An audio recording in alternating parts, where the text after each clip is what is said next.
Welcome to this special edition of the Mom Life Podcast.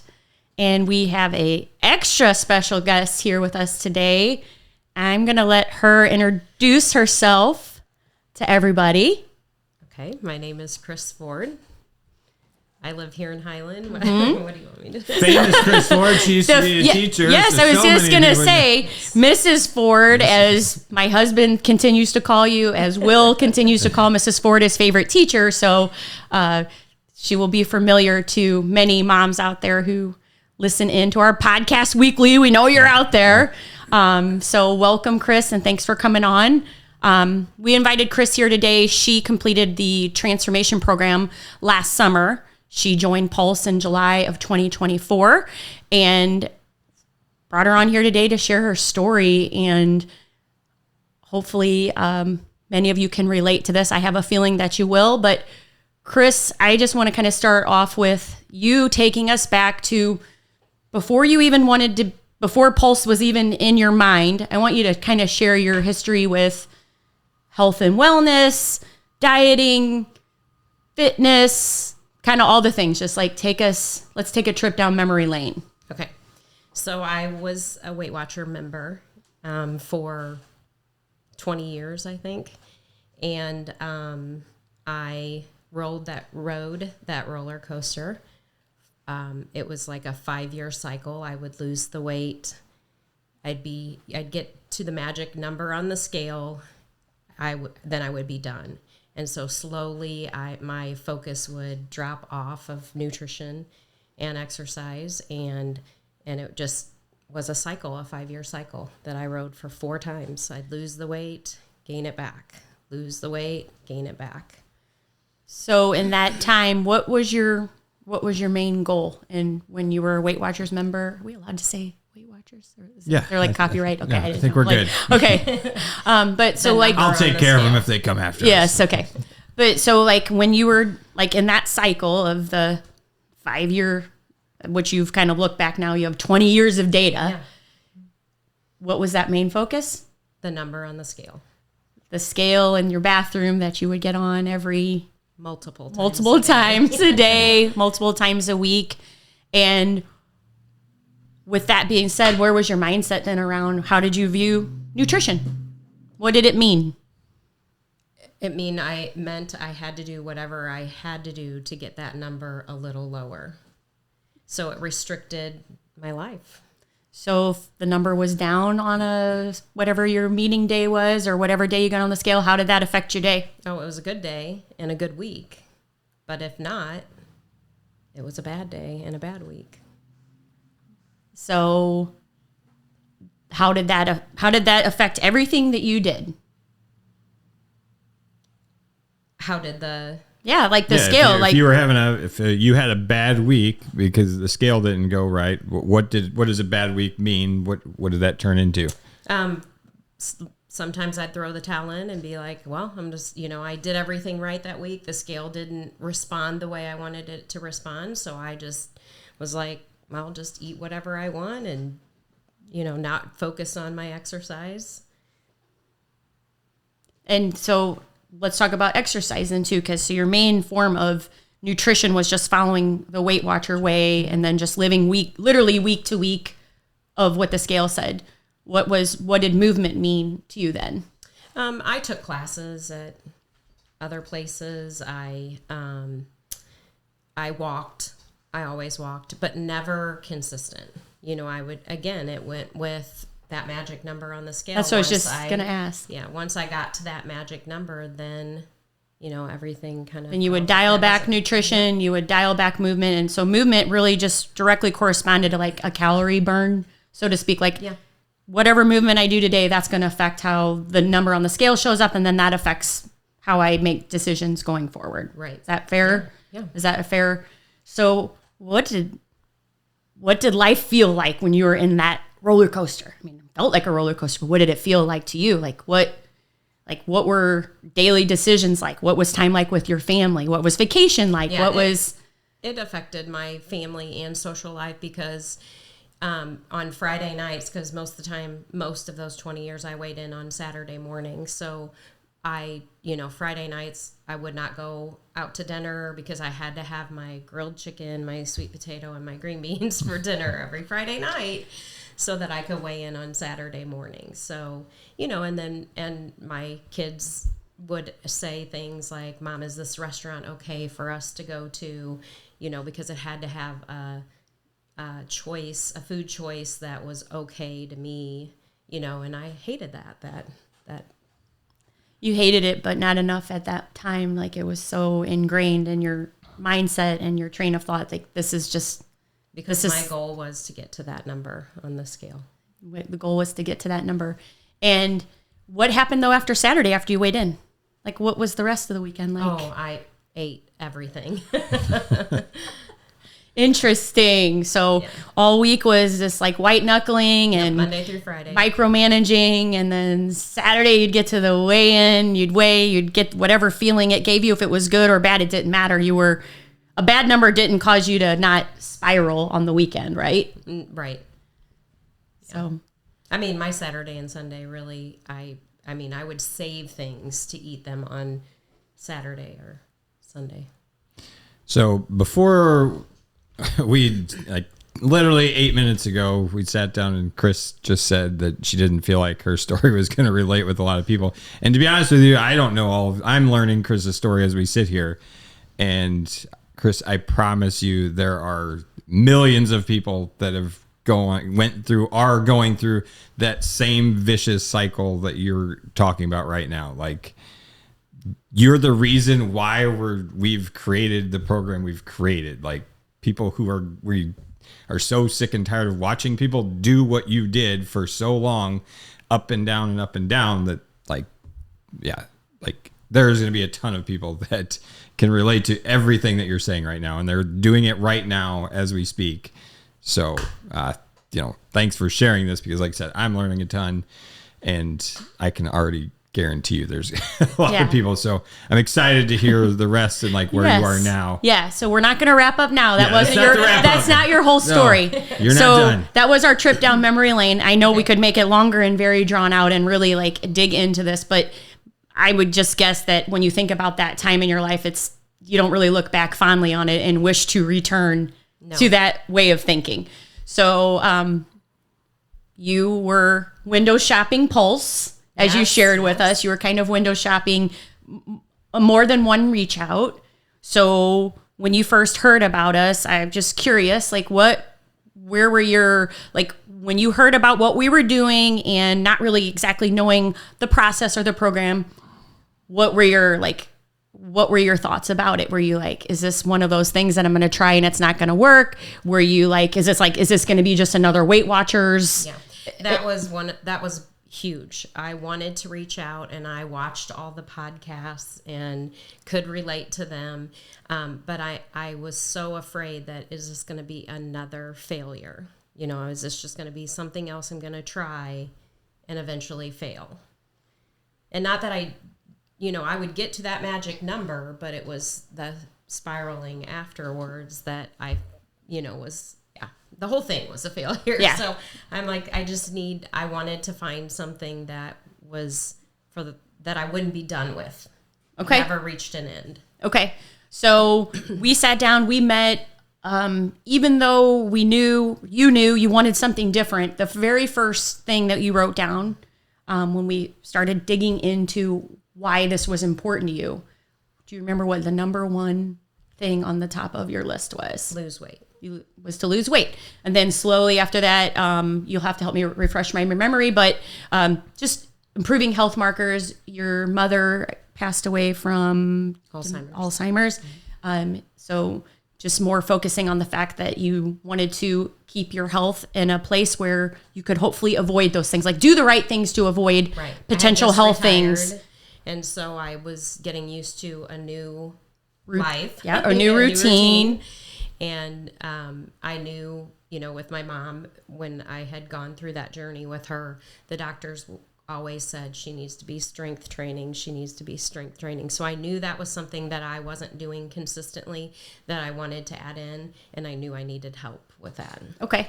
You came to the right place, of course, right? So you and George, and Yes, I want to yeah. include George in this a little bit too, because George and you joined together.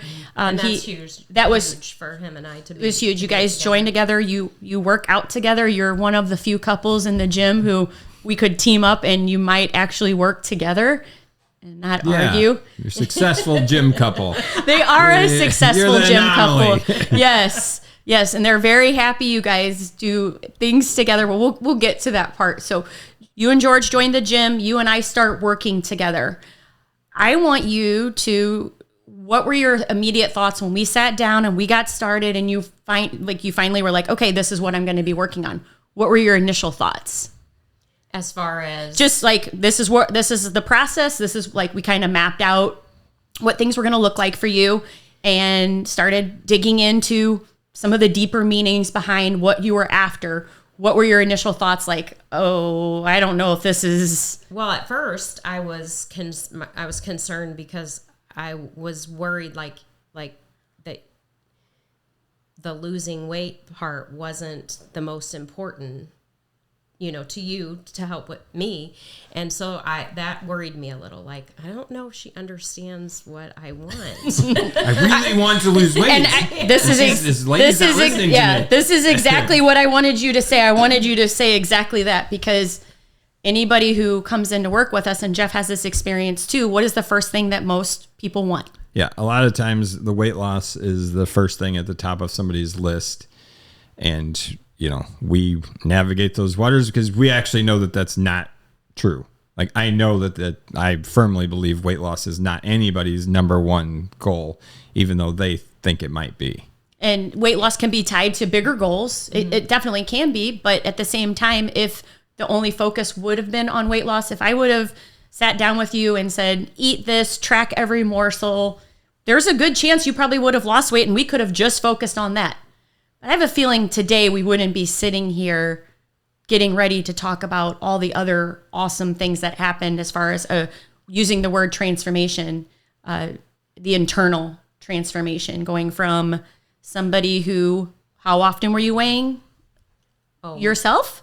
At least once a day, most of the time, multiple times a day. Okay. And how many times are you weighing yourself now? And when's the last time you weighed yourself? May or June. You don't even remember. No.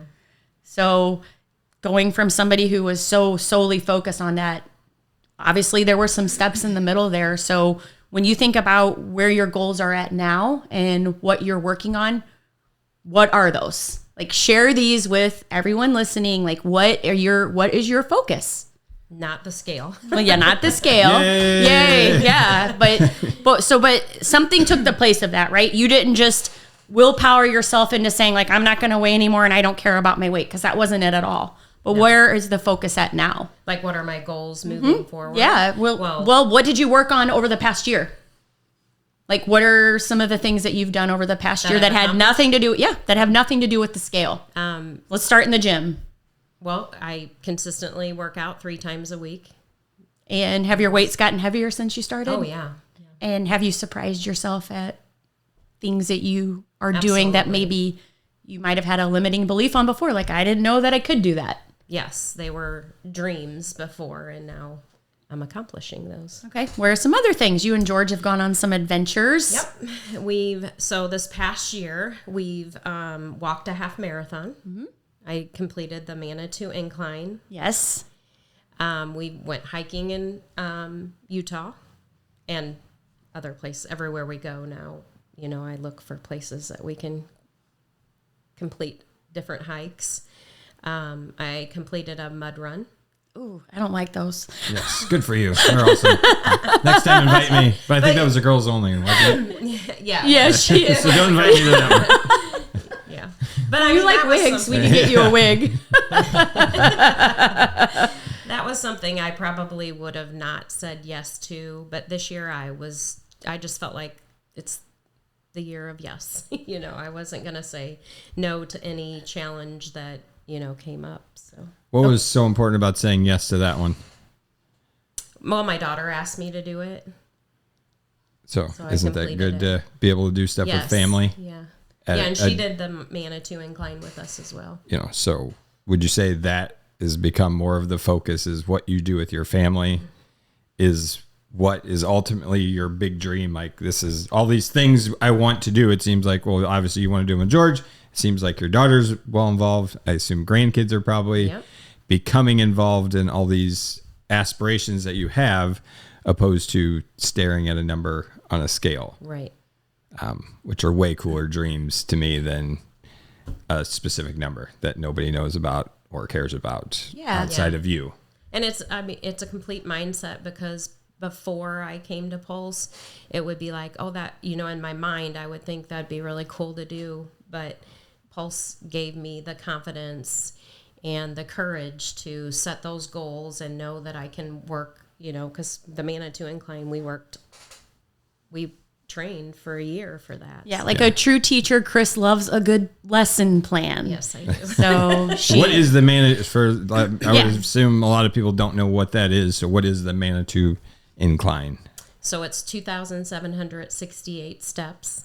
Straight up in the air. Straight up. Yeah, it's 0.8 miles, and it's over 2,000 feet of elevation gain in 0.8 miles. So Colorado Springs, right? Is it in Manitou Springs? Yeah. Okay. Which is really steep for those who want to get. If It's you've a never big done hill. anything like that, it's a really big hill.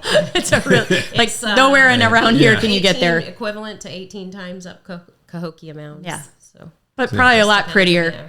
Oh, very, yes. than And then Cahokia it was Mountains. a 3.5 mile hike down. So Yeah, which is really impressive. So congratulations on that. thank you. Yeah, and congratulations on your half marathon. And, congratulations on tape. Like you said, having that courage now to say yes to things, because now that's translated into, I'm assuming you're not done, right? So, one of the big things that you and I talk about is what's next, right? next, yeah. And I know you have a short list of things that you're working on. But one thing I wanted to kind of touch on again is when we first started working together, there was a sentence I said to you. And what was it? You can say it. I know you'll know what it is. The number on the scale means nothing about me. When I first told you that, what did you think about that? I thought, yes, it does. It means everything about me. She's still a liar. And sitting here today, The number on the scale means nothing about me. and I'm guessing you believe it now believe because we it. can say it all the time now and smile and have a new confidence about you that shines through. Just, I don't get to work with you in the gym as much, but just working with you one-on-one in the program. And now we meet monthly, but just continuing to work on the goals, what's next, and seeing that transformation from my side of things is literally been incredible. And knowing that you have these next steps in your journey, George is along for the ride. Your kids no longer have to ask you, what can mom eat? Yeah. What restaurant? Yeah, we or go to? can you eat with us on Or if Friday it's night? Friday night, If yeah. it's Friday night. I know I just kind of touched on that kind of stuff, but what's so different now? Like, how does that, what feeling does that create when you think about the Chris who was on that Weight Watchers roller coaster to the Chris who is a year into working with us? What is that, like, how does that feel, if you could put it into some words for us? Well, I feel like I can enjoy my life much more and it's, I've learned that, consistency is important, but that doesn't mean it has to be 7 days a week. So if I do go out Friday night and have dinner out, which, we don't do terribly often, but that's okay because I know that the next day or the days before that, I'm going to have been consistent. So I try to stay in that 5 out of 7, focus. Yeah. How often are you and George even home these days? I mean, let's be honest. You've got that Cush retirement her Cush retirement routine. They're traveling. They have property in Southern Illinois, so you've really learned to navigate, like, how to stay. Like, I think that's really important to touch on too. Like, you've been able to navigate staying consistent in different environments, and while still enjoying all these extra things that retirement has brought to both of you. Right. So, Yeah. And Like, I is had that to something- because yeah, I knew it- we were our lives were changing and we were going to be traveling more. So I needed I needed to be able to know that I can go out to dinner and still make good choices at dinner and be consistent with my nutrition and exercise. So I got a couple questions really on both ends of your journey, the beginning and the end. The first one is, we'll start at the beginning, is you talked to me on the phone a year before you joined. You blew me off. Which I understand. It's fine. I'm okay with it. But obviously there was a year like you thought about this, and then a year passed, and then you made the commitment. You talked to Tina, probably went better, whatever. But there's probably a lot of thoughts along that in between both conversations of, like, kind of, I'm interested. I need to know more. I'll talk to him. And then actually talking to Tina, and then like, okay, now I'm ready to go. Like, what was some of the thoughts that happened during that whole year in between? So when I reached out to you, I was like, I want to do this. I want to do this. But then my mindset, my self-talk was telling me, but you're probably it's just going to be another thing you're going to try and you're going to fail. So then I became the, stalking Pulse, watching the podcasts, seeing other people's progress, and convincing myself that I can do this. I can do this. And then I had a friend who worked with Tina, and she encouraged me, like, I think you really like her. And of course, she's someone that I could speak honestly with, so she knew what was going on in my head. Yeah. And so then I'm like, okay, I'm going to do this. And then, of course, I'm talking to George about it the whole year. And he's like, look, if this is what you want to do, I'll do it with you. So that, was the extra encouragement. Yeah. Too. And I get it totally. Like, anytime we make big purchases or make big decisions, we don't just go off the first time we see somebody say something, you start to follow them or whatever. Like, I've done coaching and paid for coaches, and it's taken, one of the coaches I took, I stalked him for probably over a year and a half before I was like, is this legit? And then I finally got to meet other people that they, coached, and I met them in person, and I was like, okay, once I had that ability. So, and then now, what would you say to somebody who, now that you're, you don't obsess over the scale, but if you had to, tell somebody that was listening that is in that stage of life that they're obsessing over the scale, or that's the only determining factor of success or failure, what words would you have for them? Throw away the scale. If it was just that easy, because if somebody would have just told you to throw away the scale. George had to hide it at first, remember? Yep. Oh, yeah. It's the old hiding trick. Yeah. Because, like I said, we know how often that happens for people that it's an obsession, to a degree. It can be, if you're getting on that multiple times a day, and that's the only thing that tells you if you are successful or unsuccessful, it's not really true. It's not a very accurate measurement of success, I guess. No. Would you agree with that? I would agree with that, yeah. Okay. But to be sitting here today and how I feel and think today is completely different than, it took a lot of time to get to that point. Yeah, when you think about it like that, it probably did. But now that we're literally 15 months later. So you spent 20 years in one trap, and then we got out of it in a year. Is that really? Yeah, and you've been coming out of the trap. Yeah, it took less than this year or this 15 months to come out of that trap. So that's incredible. So, like, in the really grand scheme of things, it's not that long, and that's true. Unfortunately, we're in that I want it now world. I mean, that's anything and everything. We want results instantly, but if 25 years ago or 21 years ago you'd went back and changed your mindset, a year wouldn't have seemed like that long. When you think of it in comparison, because our whole society is so focused around. Because I remember you asking me, like, why. I think it was 20 pounds. I wanted to lose 20 pounds. And you were like, why do you want to lose 20 pounds? I'm like, because some chart tells me that that's what I need to lose. Yeah. Yeah, and we believe, like, we're bombarded with information. We believe a lot of it blindly. Like, we don't even think about it. We're just like, yep, this must be true. And if it aligns with anything we've ever been told, we just use it as proof to be like, yep, that's what I should be working on. And then we completely remove what we really want from it, which what you really wanted is all the things that you have right now.